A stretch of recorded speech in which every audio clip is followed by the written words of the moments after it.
Good morning friends. இன்றைக்கி ஒரு புதிய வேலைவாய்ப்பினை பற்றின நியூஸ் தான் பார்க்க போகிறோம். என்ன வேலைவாய்ப்புன்னு பார்த்தீங்கன்னா, சுகாதாரத்துறை வேலைவாய்ப்பு. நம்ம சேனலை இப்போ தான் ஃபஸ்ட் டைம் பார்க்குறவங்களா இருந்தால் சப்ஸ்கிரைப் பண்ணிக்கிறங்க. அரசு வேலைவாய்ப்பு சம்மந்தமான நியூஸ் உங்களை வந்து சேரணும்னா நம்ம சேனலை சப்ஸ்கிரைப் பண்ணிக்கிறங்க.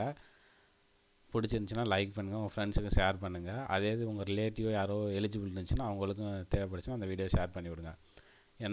திருநெல்வேலி மாவட்டத்தில் கல்வி தகுதி என்னென்னு பார்த்தீங்கன்னா, 8வது பாஸ் பண்ணியிருக்கலாம், ஃபெயில் ஆகிருக்கலாம், 10th 12th MBBS, BDS, BSc nursing, BSc, BCom, இது ஏதாவது ஒரு டிகிரி என்ன படிச்சிருந்தாலும் இது உங்கள் இந்த சொன்ன குவாலிஃபிகேஷன் எல்லாத்துக்குமே தனித்தனி போஸ்டிங் போட்டிருக்காங்க. அது என்னன்னு சொல்லி டீட்டெயிலாக பார்த்துடலாம். சம்பளம் எவ்வளோன்னு பார்த்தீங்கன்னா 8500 60,000 வரைக்கும் போட்டிருக்காங்க. டீட்டெயிலாக பிடிஎஃப் ஃபைலில் வந்து பார்த்துடலாம். வாங்க ஃப்ரெண்ட்ஸ். தமிழ்நாடு அரசு மாவட்ட நலவாழ்வு சங்கம் திருநெல்வேலி மாவட்டம், ஓகேங்களா.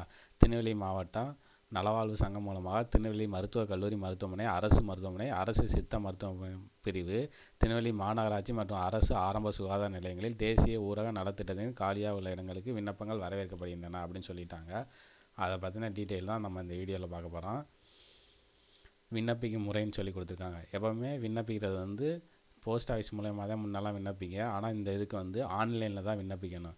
இந்த வெப்சைட் கொடுத்துருக்காங்க பாருங்கள், திருநெல்வேலி.nic.in. இந்த வெப்சைட்டில் போயிட்டு 31/12/2024 அதில் 5 மணிக்குள்ளே நீங்கள் வந்து ஆன்லைனில் விண்ணப்பிச்சிடணும். நல்லா ஞாபகம் வச்சுக்கோங்க, ஆன்லைனில் தான் விண்ணப்பிக்கணும். அது மாதிரி வீடியோ பார்க்கும்போது ஸ்கிப் பண்ணாமல் பாருங்கள். ஏன்னா ஃபுல் வீடியோ பார்த்தீங்கன்னா தான் யாருக்கு என்ன போஸ்ட் இருக்குது, அவங்க என்ன எலிஜிபிள் கிரைட்டீரியா அப்படின்னு சொல்லிட்டு நான் தெளிவாக சொல்லிடுவேன்.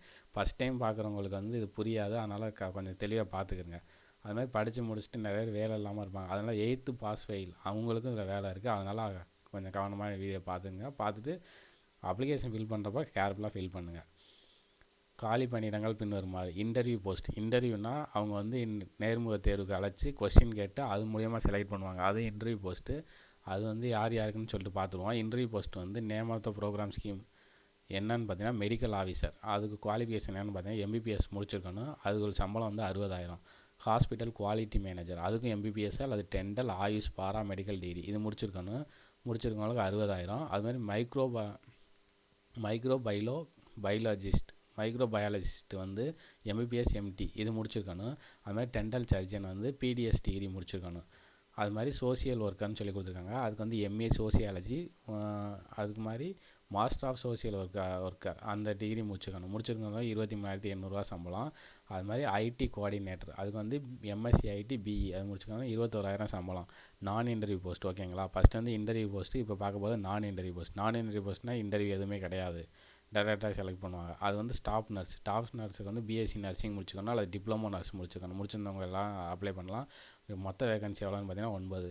அது மாதிரி மிட் லெவல் ஹெல்த் ப்ரொவைடர், அது வந்து பிஎஸ்சி நர்சிங்கு, டிப்ளமோ நர்சிங் முடிச்சுக்கணும், 18,000 சம்பளம். எத்தனை போஸ்டிங் சொல்லி பார்த்தீங்கன்னா 6 போஸ்ட் இருக்குது.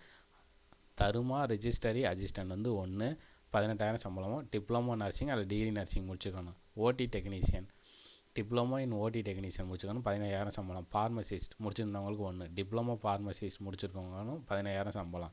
Assistant cum data entry operator 15,000 சம்பளம். கம்ப்யூட்டர் கிராஜுவேட்டாக இருக்கணும். கம்ப்யூட்டர் கிராஜுவேட்னா பிஎஸ்சி கம்ப்யூட்டர் சயின்ஸ் அந்த மாதிரி. Dental assistant 10th standard plus dental hygiene அந்த டிகிரி முடிச்சிருக்கவங்க இதுக்கு அப்ளை பண்ணலாம். 13,800 சம்பளம் ஒரு post. Data entry operator BSc computer science இல்லை டிப்ளமோ கம்ப்யூட்டர் அப்ளிகேஷன் இது முடிச்சிருந்தவங்க அப்ளை பண்ணலாம். டேட்டா என்ட்ரி ஆப்ரேட்டர் இன்னொன்று இருக்குது, ஒரு போஸ்ட்டு. அதுக்கும் அதே தான் சேம் குவாலிஃபிகேஷன். இன்னொன்றில் டேட்டா என்ட்ரி ஆப்ரேட்டர், அதுக்கும் same qualification.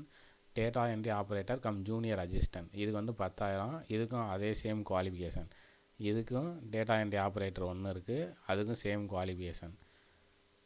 Data entry operator ஒரு போஸ்ட்டு, அதுக்கு சேம் கிட்டத்தட்ட டேட்டா என்ட்ரி ஆப்ரேட்டர் மட்டுமே 6 போஸ்ட்டு தனித்தனியாக கொடுத்துருக்காங்க. அது என்னென்னா வெவ்வேறு யூனிட், அந்த யூனிட் மட்டும் வேறையாக இருக்குது. நீங்கள் அதை வந்து தெளிவாக பார்த்துட்டு அப்ளை பண்ணிக்கிறங்க. மொபைல் மெடிக்கல் யூனிட்டுக்கு வந்து டிரைவர் 1 கேட்டிருக்காங்க. டிரைவருக்கு வந்து 10th பாஸ் ஆகிருக்கலாம் அல்லது ஃபெயில் ஆகிருக்கலாம், டிரைவிங் லைசன்ஸ் இருக்கணும். 13,500 சம்பளம்.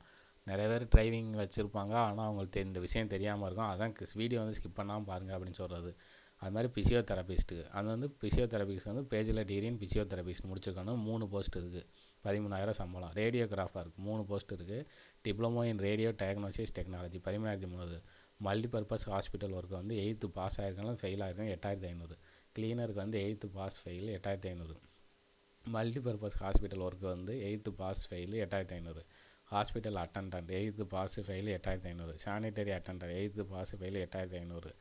அது மாதிரி பாலியேட்டிவ் கேர் வந்து ஹாஸ்பிட்டல் ஒர்க்கர் வந்து 8th பாஸ் ஃபெயில் 8500, செக்யூரிட்டி வந்து 8th pass fail 8500, hospital worker வந்து 2 post 8th pass fail 8500. CM ONC security கார்டுனா வாட்ச்மேன் அந்த மாதிரி சொல்லுவாங்கள்ல, அவங்க வந்து 4 போஸ்ட்டு கேட்டிருக்காங்க. 8th pass fail, ex serviceman அல்லது எக்ஸ் சர்வீஸ்மேன். அதனால் 8th பாஸ் ஃபெயில் இருக்கிறவங்க அப்ளை பண்ணுங்கள். அல்லது தான் எக்ஸ் சர்வீஸ்மேன் கேட்டிருக்காங்க 8500. அது மாதிரி லேப் அட்டண்டன்ட் வந்து 10th பாஸ் பண்ணியிருக்கேன் 8500. மல்டிபர்பஸ் ஒர்க்கருக்கு வந்து 8th pass fail 8500. Multipurpose hospital worker 8th pass fail 8500. OT assistant 1, theatre assistant, pharmaceutical certificate course 6000 சம்பளம் ஒரு post. Multi tasking worker 3 post 8th pass fail 6000 சம்பளம். மொத்த வேகன்சி வந்து 57. ஏற்கனவே பார்த்தோம் அது இன்டர்வியூ போஸ்ட்டில் 12, நான் இன்டர்வியூவில் 57. ஓகேங்களா, ரெண்டையும் சேர்த்திங்கன்னா 69 போஸ்ட் இருக்குது. என்னென்ன சர்டிஃபிகேட் இணைக்கப்படணும்னு சொல்லியிருக்காங்கன்னா SSLC, HSC, 10th 12th diploma. அது மாதிரி உங்களோட ஐடி, நீங்கள் இந்த இடத்துல அட்ரஸில் இருக்கீங்கன்னு சொல்கிறதுக்கு ஓட்டர் ஐடி, ஆதார் கார்டு, அது ரொம்ப முக்கியம். அது மாதிரி ஒர்க் பண்ணிக்கிட்டு இருந்தீங்கன்னா என்ஓசி சர்டிஃபிகேட் வாங்கி கொடுக்கணும், அவ்வளோதான். இது மட்டும்தான். இதை நீங்கள் வச்சுட்டு கவனமாக ஆன்லைனில் கண்டிப்பாக ஃபில் பண்ணணும். ஆன்லைன் லாஸ்ட் டேட் எப்போனா 31/12/2024. ஸோ அந்த டேட்டு முடிகிறக்குள்ளே நீங்கள் கவனமாக ஃபில் பண்ணிடுங்க. உங்கள் டவுட் இருந்துச்சுன்னா கமெண்ட் பாக்ஸில் கேளுங்க, நான் எக்ஸ்பிளைன் பண்ணுறேன். அது மாதிரி அரசு வேலைவாய்ப்பு சம்மந்தமான நியூஸ் மட்டும் உங்களை வந்து சேரணும் நம்ம சேனலை சப்ஸ்கிரைப் பண்ணிடுங்க. மீண்டும் ஒரு வேலைவாய்ப்பு செய்தியில் சந்திப்போம். Thank you friend.